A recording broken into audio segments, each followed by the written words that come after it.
Hello, how are you? Welcome to a new installment of your Pharmacy Assistant. On this occasion, we would talk about what it is used for and how it is used. So let's take a look.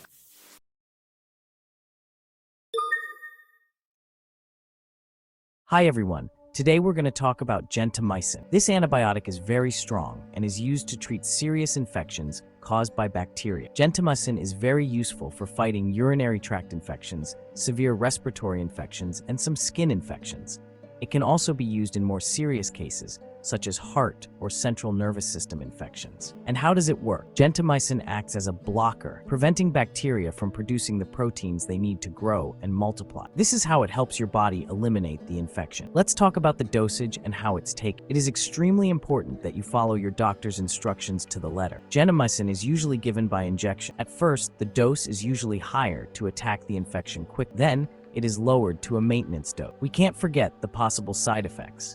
Some of them can be nausea, vomiting, loss of appetite, and in rare cases, kidney or hearing problems. It is super important that you tell your doctor if you have any of these symptoms. Remember, always follow your doctor's instructions and do not self-medicate. Gentamicin can be very effective, but only if used correctly. To sum up, gentamicin is a powerful antibiotic for serious infection. Be sure to take the correct dose and be aware of any side effects. Thanks for watching this video. Take care and see you next time. If you've made it this far, let us know in the comments why you're using this medicine.